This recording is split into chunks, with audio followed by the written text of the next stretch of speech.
I know you touched on a little bit earlier. I don't know if this was off camera, if this was in the beginning, but you mentioned starting at a disadvantage in terms of your financial journey. Could you take us through that? Like, what was that like? I know we've spoken about it, but just so we can kind of get a full perspective of your full journey. So my family came here from Argentina. I was born there. I came here when I was 1. So when we came here, we were okay. My dad was a very smart man. He's amazing. Like without him, I'd be no one, 100%. And he came here. He had investments. He was going well. We were like middle class. We were good. But then in 2008, totally screwed. Not just by the market, by his business partner, and bad luck because merchandise got stolen. So he got completely screwed. And we went from having investment properties, living on the water, to living in a cockroach infested apartment, and then moving around, sleeping at someone's house.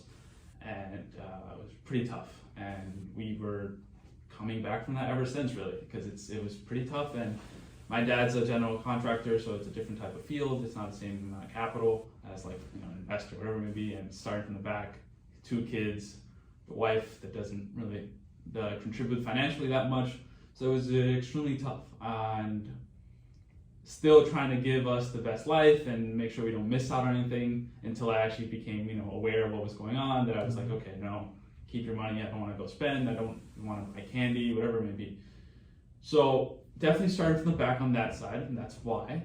And then that's one of the reasons why I took so much control and responsibility, and reading 4 books in a month, at the same time, and reading and studying and starting the company, saving money, flipping the cars, the motorcycles. Like, it's one of the reasons why I don't own a car.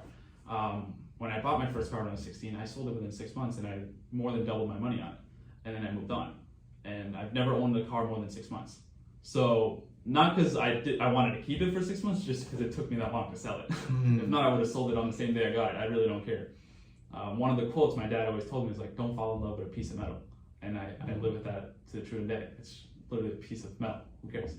So I took extremely big responsibility on that part. Some may say more than I should have for my age, but then again, what does that have to do with anything? Like, kids back in 1800s were working and they were like 7 in a factory where they cut their fingers off. Like, it's totally perspective again. So it's been a long ride. Like, we even lived in a trailer at one point, and from that to now this, it's a big move, even though we're still far, like still not very stable. We still moving around, being very diligent. We don't go out, stuff like that. So it's definitely moving in the right direction, but we're not there yet. Like, we're not middle class, we're not anything like that.